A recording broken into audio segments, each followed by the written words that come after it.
अगर 8:30 को आपका एक्सीडेंट होता है और 9 o'clock आप मेंस की एग्जाम देने जा सकते हैं, इंटरव्यू से पहले 1 महीने तक आप हॉस्पिटलाइज्ड है और उसे 1 वीक पहले आप दिल्ली जाके उसकी प्रिपरेशन कर सकते हैं, तो luck has to come with you. उसको आना पड़ेगा और आपको आईपीएस बनाना पड़ेगा। लोग बोलते हैं कि एक्सीडेंट के बाद आप जाके आए एंड ऑल, तो द सिंपल था कि मैं एग्जाम के लिए निकला, मेंस मेरा था, सुबह GS3 का पेपर था। 8:30 को मेरा स्कूटी स्लिप हो गया, मेरा लिगामेंट इंजरी हो गया, लेफ्ट हैंड में इंजरी था, सीट से ब्लीडिंग हो रहा था। लेकिन मेरे पास 2 ऑप्शन थे।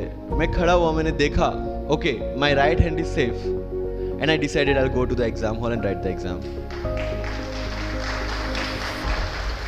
मेरे पास 2 ही ऑप्शन थे, या तो मैं वहां से उठ के रोने लगूं, यार मेरे साथ ही ऐसा क्यों हुआ, मेरा एक्सीडेंट हो गया, मेरा मेंस खराब हो गया और हॉस्पिटल जाओ, या दूसरा ऑप्शन था कि मैं देखूं कि मैं 3 घंटे और सरवाइव कर सकता हूं। हाँ कर सकता हूं। मैं मेंस के लिए एग्जाम हॉल में गया।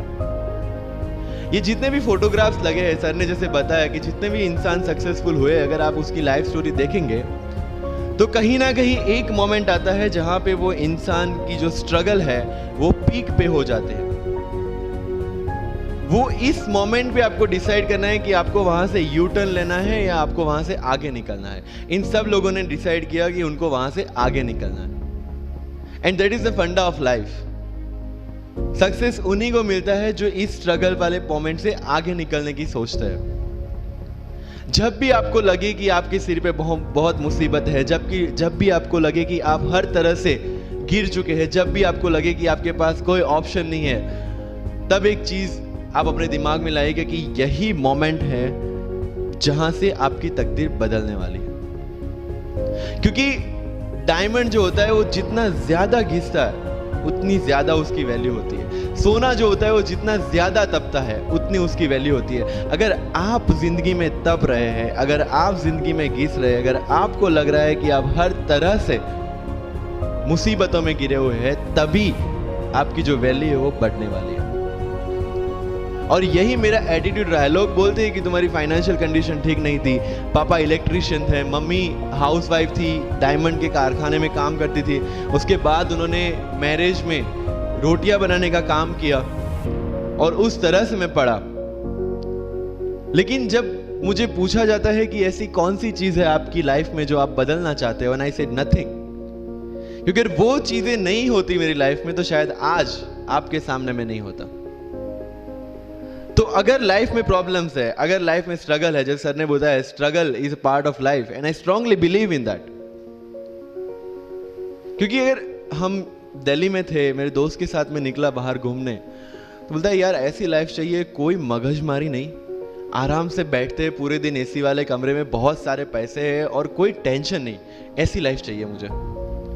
मेरे पास ऑप्शन है। बोलता क्या? बोला देख सामने एटीएम का रूम दिख रहा है, एसी वाला कमरा है, बहुत सारे पैसे, कोई मगजमारी नहीं, जॉब ले ले। क्यों IAS IPS में दिमाग खराब कर रहा है?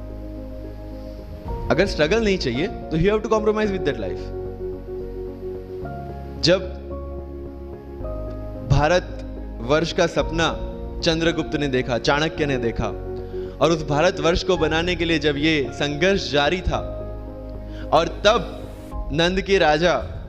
राजा धनानंद की डॉटर दूरदराज से चंद्रगुप्त को प्यार हो जाता है, और जब चाणक्य उनको बोलते कि नहीं तुम्हें उससे दूर रहना है, और तब चंद्रगुप्त बोलता है आचार्य कभी कभी सोचता हूं कि जिंदगी में या ये भारत के सम्राट बनने के लिए इतना त्याग, इतना बलिदान ना देना होता तो। और तब चाणक्य रिप्लाई करते हैं तो हर कोई भारत का सम्राट होता। This is the fundamental rule of life. अगर IAS बनने के लिए, IPS बनने के लिए सैक्रिफाइस करना नहीं पड़ेगा, अगर उसके लिए आपको त्याग नहीं करना पड़ेगा, तो आज पूरे इंडिया में हर घर में आपको IAS IPS मिल जाएंगे।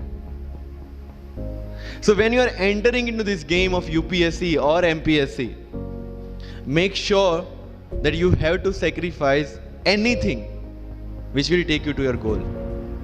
लेकिन प्रॉब्लम ये है कि हमें टेंशन होती है, यार दोस्त की एंगेजमेंट है, उसकी बर्थडे पार्टी है, उसकी शादी है, अटेंड नहीं करूंगा तो बोलेगा मैं तेरी शादी में नहीं आऊंगा, एंड ऑल।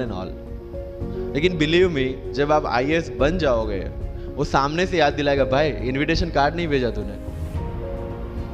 समझ रहे हो? तो जो कुछ भी इसके लिए सेक्रीफाइस कर रहे हो, वो जब आप उस पोस्ट पे पहुंचोगे, सब कुछ वर्थ है, सब कुछ। मैंने जो मेरा इंटरव्यू था यूपीएससी का, मुझे एग्जैक्ट डेट याद है, 23 मार्च को मेरा इंटरव्यू था। 20 फरवरी को मुझे हॉस्पिटल में एडमिट किया गया क्योंकि मुझे इन्फेक्शन हो गया था बॉडी में, एट बहुत हाई फीवर था, तो आईवी के अलावा कोई ऑप्शन नहीं था। 1 मार्च को ठीक होके मैंने सोचा चलो दिल्ली निकलते हैं। 2 मार्च को मैं दिल्ली पहुंचा। 3 मार्च को वापस से टॉन्सिलाइटिस का अटैक होने की वजह से फ्लाइट लेके वापस से पालनपुर, अहमदाबाद, अगेन हॉस्पिटलाइजेशन। 15 मार्च को I got relieved from the hospital. 16 मार्च को मैं दिल्ली पहुंचा और 23 मार्च को I gave my UPSC interview. तो 1 महीने का हॉस्पिटलाइजेशन। उसके बाद जब दिमाग में ये था कि मेरे साथ जो लोग इंटरव्यू दे रहे हैं वो 1 महीने से प्रिपरेशन कर रहे हैं, एंड 1 महीने से मैं हॉस्पिटल में था, again I thought this is the moment to prove yourself. आई वेंट टू द इंटरव्यू और पूरे इंडिया में 2nd highest marks in interview.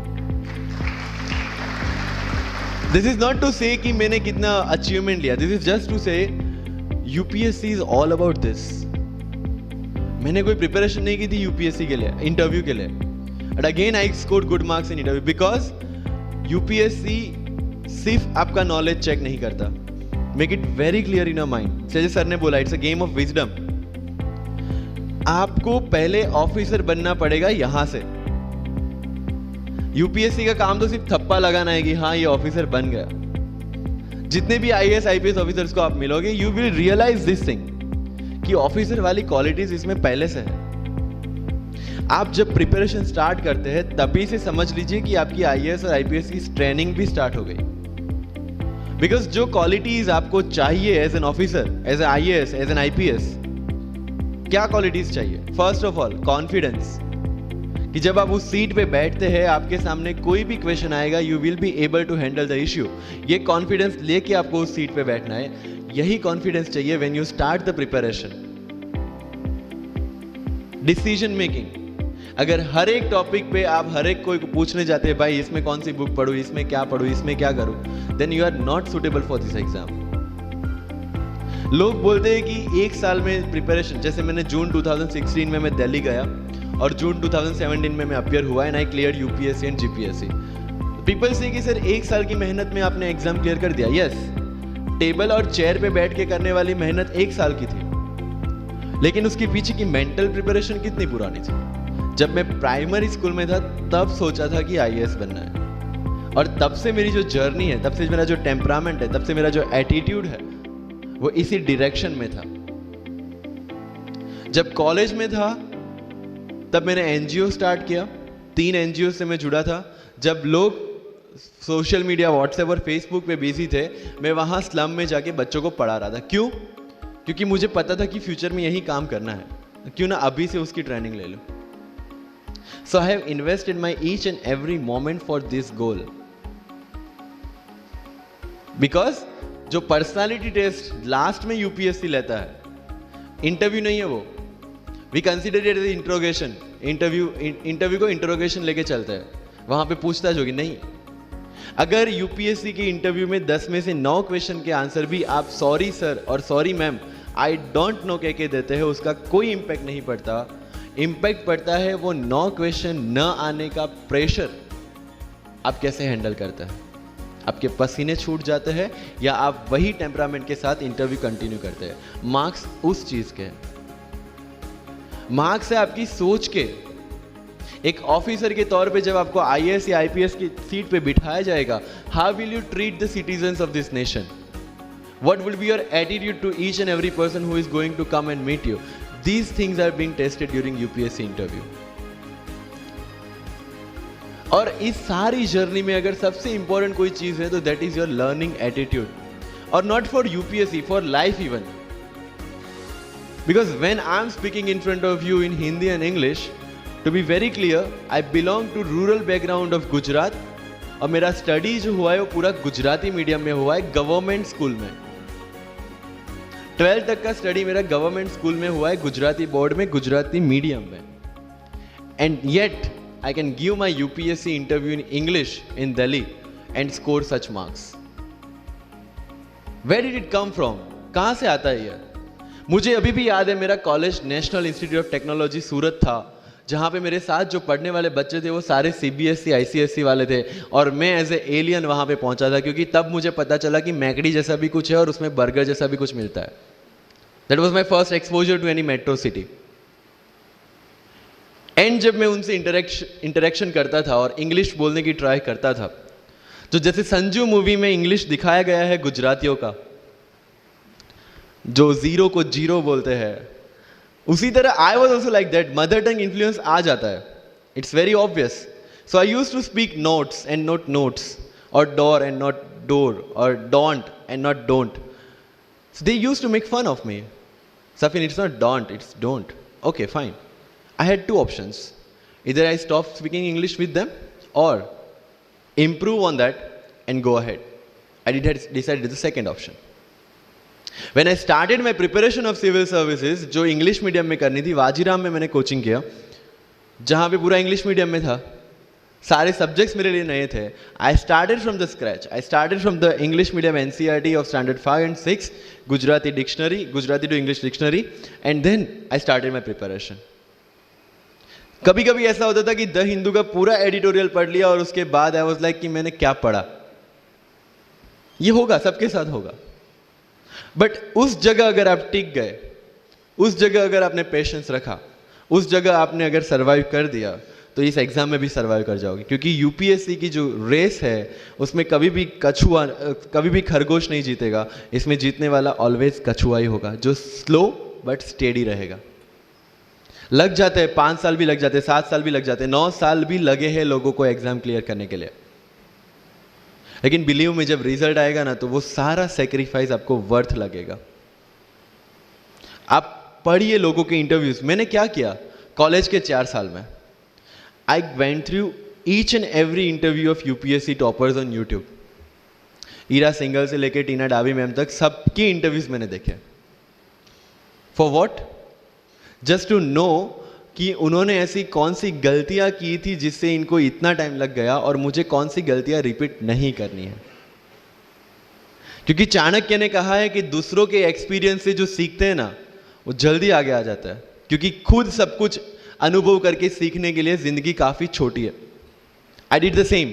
4 साल में हर एक टॉपर का इंटरव्यू देख लिया, चीजें समझ ली कि ऐसी कौन सी चीजें जो इन सब ने की है, और ऐसी कौन सी चीजें हैं जो गलतियां हैं जो इन्होंने की और जो मुझे रिपीट नहीं करनी है. सो जब युद्ध के मैदान में हम उतरते हैं, इस चक्रव्यूह में उतरते हैं, तो अभिमन्यु की तरह नहीं, अर्जुन की प्रिपरेशन के साथ उतरना है कि हमें पता होना चाहिए कि इससे बाहर कैसे निकले. I did the same. College के 4 साल इंटरव्यूज देखे, ब्लॉग्स पढ़े, समझा कि इसमें कॉमन मिनिमम क्या है.